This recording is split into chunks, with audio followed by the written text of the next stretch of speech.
Bapak Ibu yang terhormat, acara selanjutnya penandatanganan persetujuan bersama dan berita acara. Dilanjutkan penyerahan hasil rekomendasi Pansus 4 tentang LKPJ dari pimpinan DPRD kepada Gubernur Jawa Barat.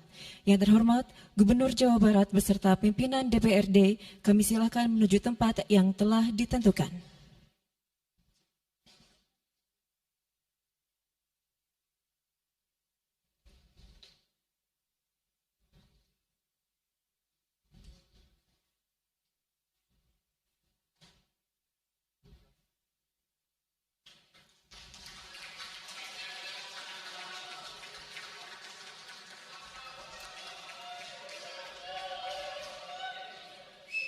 Penandatanganan persetujuan bersama.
Selanjutnya penandatanganan berita acara.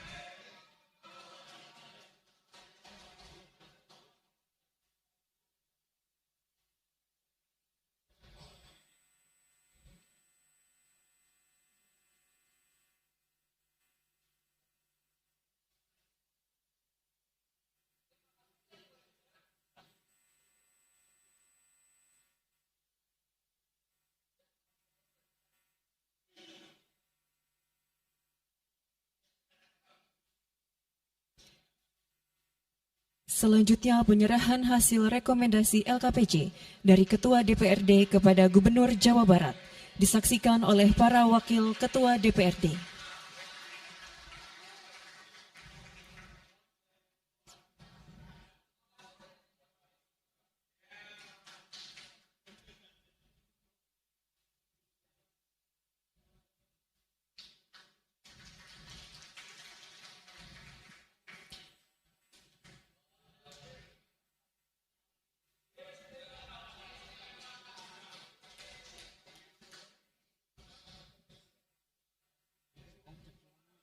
Terima kasih, kami silakan untuk kembali ke tempat semula.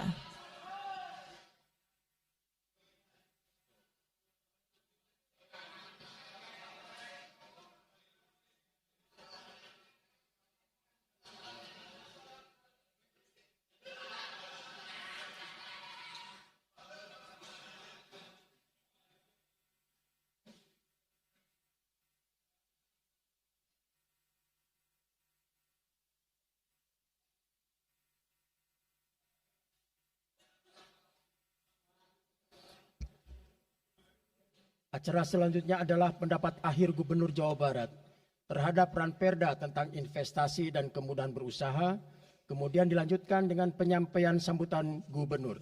Kami persilakan.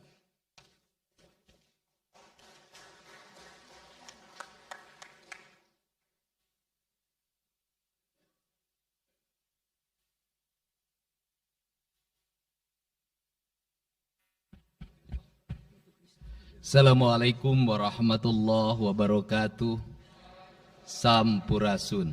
Rampes. Yang saya hormati Ketua DPRD Provinsi Jawa Barat yang mulia Bapak Buki Wibawa,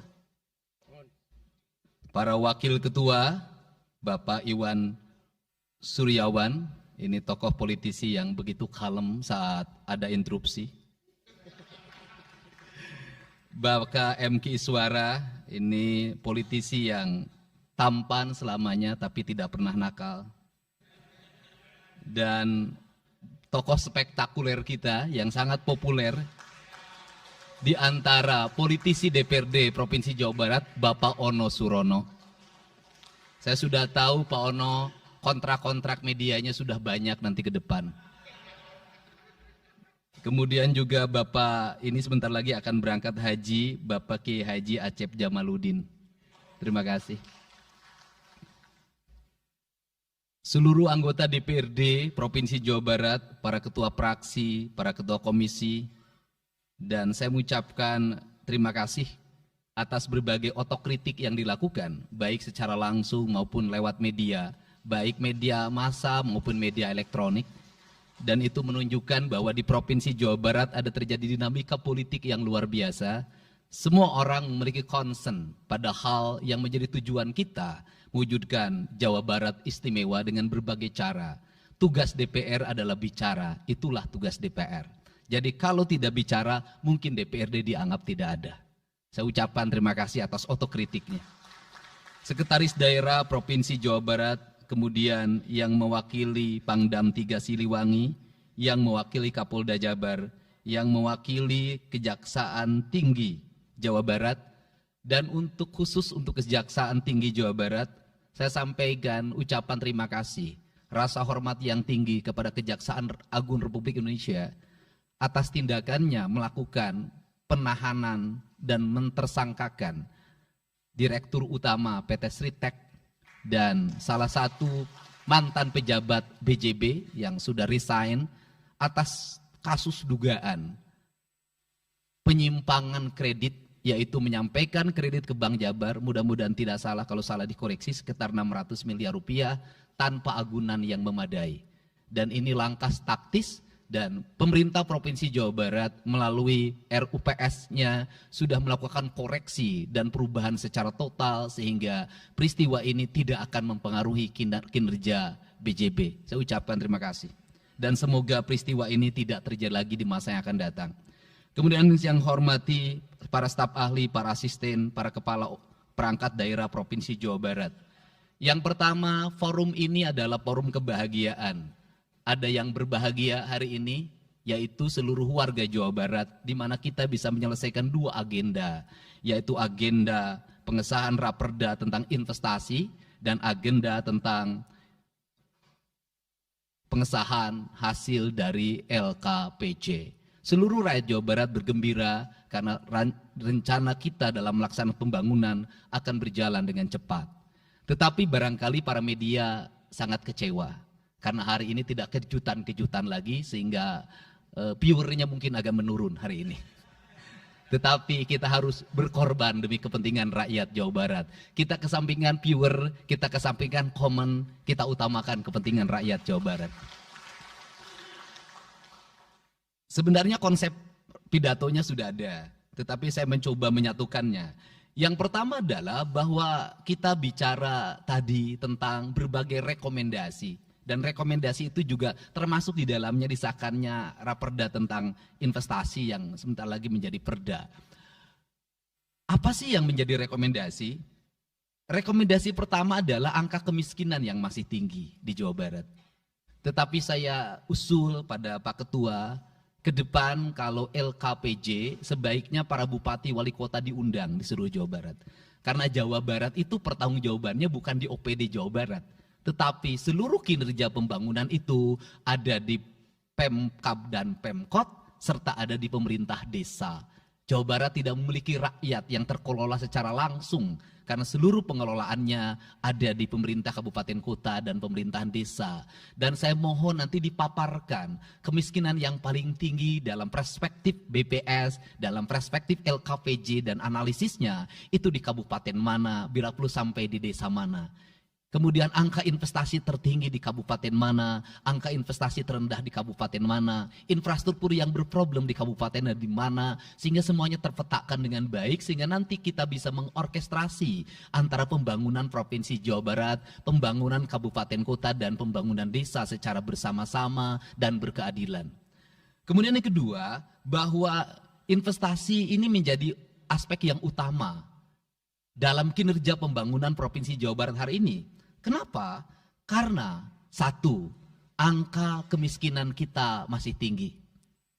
Kemudian angka kemiskinan yang tinggi di Indonesia sebenarnya juga dipengaruhi oleh jumlah penduduk yang tinggi. Sehingga persentase kecil menurut Jawa Barat, tetapi menurut nasional menjadi besar. Keberhasilan Indonesia sangat tergantung terhadap kinerja pemerintah Provinsi Jawa Barat, pemerintah kabupaten kota, dan pemerintahan desa. Yang kedua adalah pendidikan. Yang ketiga adalah infrastruktur. Yang keempat, kesehatan. Yang kelima, pengendalian penduduk. Yang keenam adalah pengendalian lingkungan. Kemudian yang ketujuh adalah belanja pemerintah yang masih besar. Belanja tidak langsungnya, yaitu belanja untuk kepentingan pegawai. Yang kedelapan adalah pengelolaan aset. Seluruh rangkaian yang menjadi rekomendasi ini adalah tugas kami untuk meneruskan rekomendasinya. Tetapi yakinlah bahwa apa yang kami lakukan selama ini, langkah-langkah yang seringkali kontroversi, langkah-langkah yang seringkali dianggap one man show, langkah-langkah yang seringkali dianggap terlalu sendiri dan terlalu konten, sesungguhnya adalah langkah-langkah menyelesaikan ini semua. Saya memberikan contoh. Kalau saya melakukan operasi terhadap penutupan galian C, penutupan areal-areal pelanggaran terhadap lingkungan, kalau saya mengkoordinasikan terlebih dahulu dengan jajaran saya, bisa jadi operasi saya gagal. Kenapa? Karena begitu rapat, besoknya penambangnya sudah tahu apa yang akan kami lakukan. Sehingga kejutan-kejutan itu dilakukan untuk memberikan efek kejut. Dari efek kejut itu melahirkan viral. Dari viral itu melahirkan atensi yang pada akhirnya hari ini Jawa Barat seluruh penambangan liar bisa diselesaikan secara hukum dan Kapolda memberi atensi yang sangat tinggi. Hari ini Jaksa Agung memberikan perintah kepada Kejaksaan Tinggi untuk melakukan proses pidana bagi siapapun yang melakukan pelanggaran lingkungan dan memberikan kerugian bagi kepentingan masyarakat. Yang kedua, saya sampaikan juga mengenai bagaimana melakukan penanganan terhadap berbagai problem lingkungan yang terjadi. Nilai tukar petani yang menurun, kemudian musibah bencana alam yang tidak berhenti. Perlu kami sampaikan bahwa Gubernur Jawa Barat sudah mengeluarkan peraturan gubernur yang melarang alih fungsi lahan, yaitu larangan alih fungsi hutan, larangan alih fungsi areal perkebunan, larangan alih fungsi sumber-sumber pengairan, larangan air fungsi dari airan sungai, dan larangan alih fungsi pesawahan. Yang itu harus segera ditindaklanjuti oleh kabupaten kota dengan melakukan evaluasi tata ruang secara menyeluruh. Karena inilah jalan yang terbaik apabila kita ingin melakukan perubahan lingkungan di Jawa Barat. Kemudian, masih bicara kemiskinan hubungannya dengan pendidikan. Saya sampaikan bahwa problem kita saat ini, saat pemerintah menggratiskan sekolah sampai SMA, swasta masih bayar. Maka gratis itu tidak punya makna. Saya tadi di jalan itu bertemu dengan orangnya menangis di depan saya karena seragamnya tidak bisa terbayar. Saya katakan harga seragam berapa? 1,5 juta. Saya balik, jajan anak ibu berapa? Sehari 20.000. Apa sih yang terjadi? Yang harus diperbaiki bukan hanya pemerintah, tetapi juga masyarakat harus diperbaiki. Apa yang harus diperbaiki? Ke sekolahnya harus selalu gratis, tapi biaya konsumsi anaknya selalu diikuti. Apa artinya gratis? kalau bekal ke sekolah 50.000 per hari. Negara mengeluarkan biaya, tapi orang tua mengeluarkan biaya. Maka kami sudah mengeluarkan surat edaran. Yang surat edaran itu sesungguhnya sebagai upaya sistematik dan menyeluruh sampai tingkat pendidikan dasar, walaupun itu bukan kewenangan gubernur. Tetapi dari sisi surat edaran gubernur bisa dijadikan landasan bagi para bupati dan wali kota membuat surat edaran yang sama. Apa sesungguhnya yang menjadi alam pikiran saya? Alam pikiran saya, kemiskinan terjadi bukan hanya pada persoalan menurunnya pendapatan, tetapi kemiskinan terjadi yang paling besar adalah karena meningkatnya biaya hidup. Biaya hidup yang tinggi misalnya di sekolah, biaya studi tour, biaya perpisahan, biaya outing kelas, dan berbagai biaya wisudaan, itu adalah biaya yang tinggi dalam pendidikan. Untuk itu, apa yang dilakukan oleh orang tua ketika membelanjakan untuk kepentingan itu? Mereka pinjam bank emok, mereka pinjam bank keliling, mereka pinjam bank pinjol, mereka pinjam NBK, dan mereka pinjam bank Pancasila.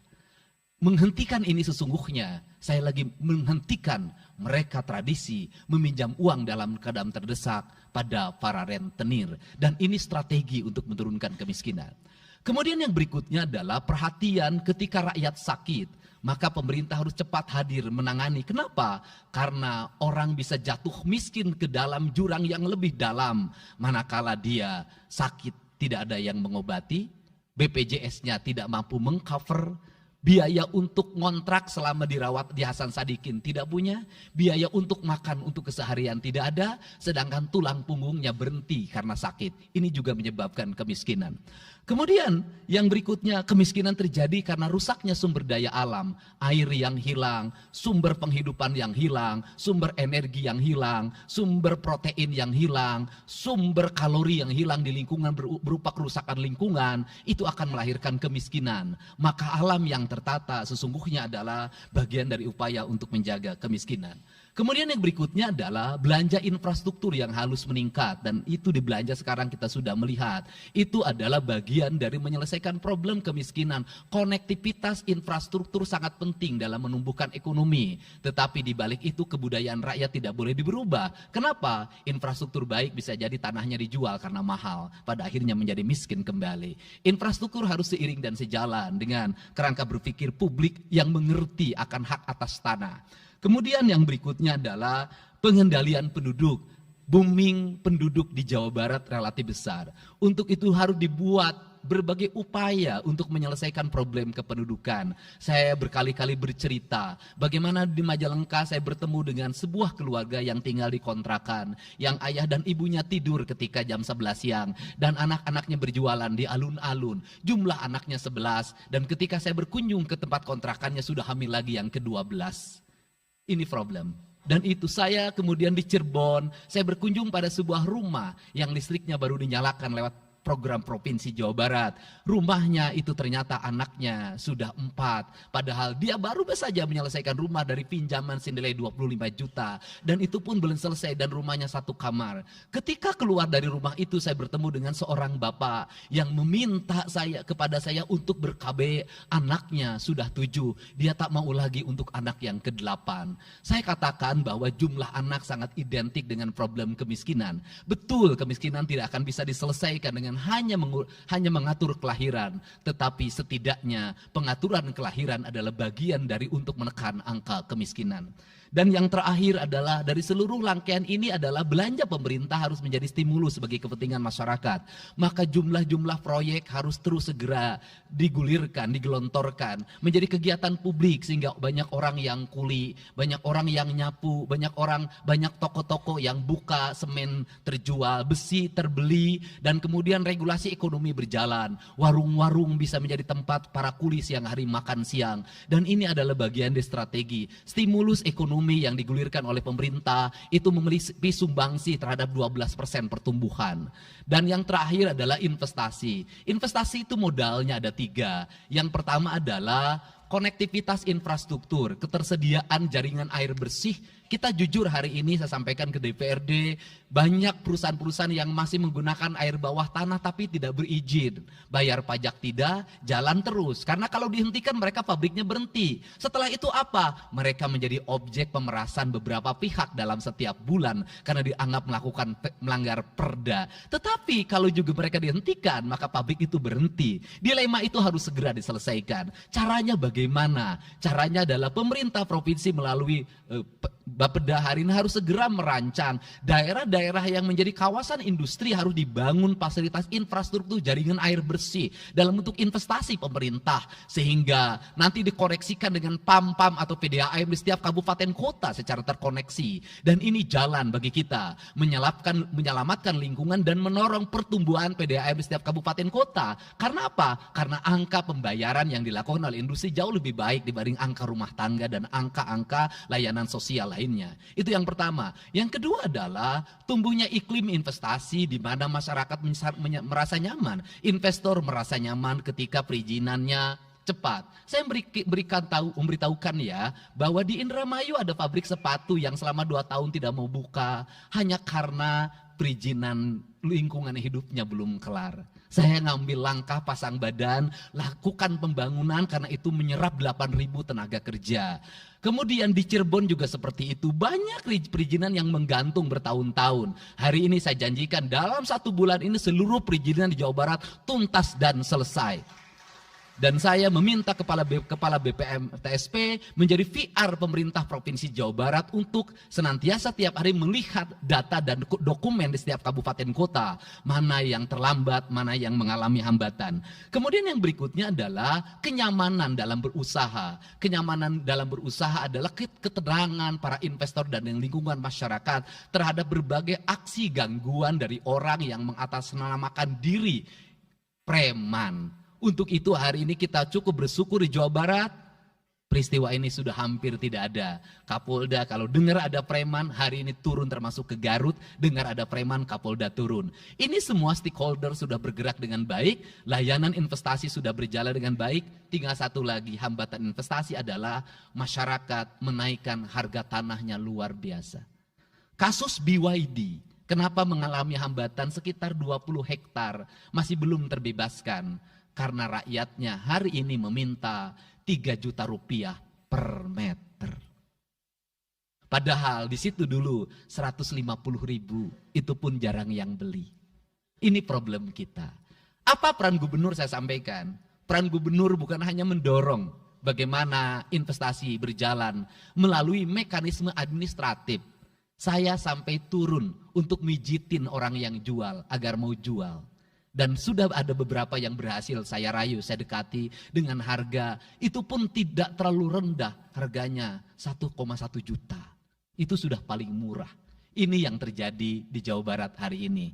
Tidak mudah mengelola sebuah wilayah yang begitu luas. Tidak mudah mengelola sebuah daerah yang kabupaten kotanya sudah otonom. Diperlukan pendekatan-pendekatan seorang ayah pada anak-anaknya. Sehingga hari ini saya di Provinsi Jawa Barat, saya tidak memposisikan gubernur. Saya kadang memposisikan menjadi ketua RT. Saya kadang memposisikan menjadi ketua RW. Saya kadang memposisikan menjadi kepala desa. Kenapa? Karena warga ini perlu disentuh dengan pendekatan emosional yang kebapaan, bukan pendekatan struktural. Untuk itu saya yakin bahwa forum ini adalah forum kebahagiaan bagi kita semua. Kita sudah bisa menyelesaikan 2 agenda besar. Semoga ini menjadi kado terindah bagi masyarakat Jawa Barat.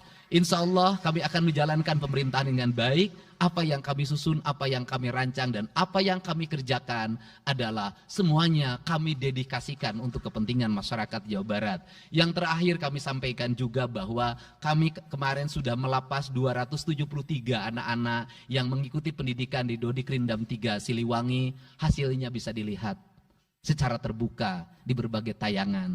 Air mata tidak akan bisa membohongi kejujuran rakyat dan anak-anak itu. Dan saya sampaikan, hari ini ada 13 orang anak yang tinggal di rumah dinas gubernur. Pada saat yang lain orang tuanya datang menjemputnya, dia menangis. tak ada satupun orang tuanya yang datang. Seorang menjadi anak yang terbuang. Dan akhirnya saya memutuskan mereka untuk sekolah di Bandung dan tinggal bersama Gubernur Jawa Barat. Ini cara kita menyelesaikan. Saya ucapkan terima kasih pada semuanya, semoga kebahagiaan menyertai kita semua. Dan saya yakin setelah kegiatan ini kita akan walk out secara bersama-sama. Wallahu muwaffiq ila aqwamit thoriq. Assalamualaikum warahmatullahi wabarakatuh. Sampurasun. Sekali merdeka tetap walk out secara bersama-sama.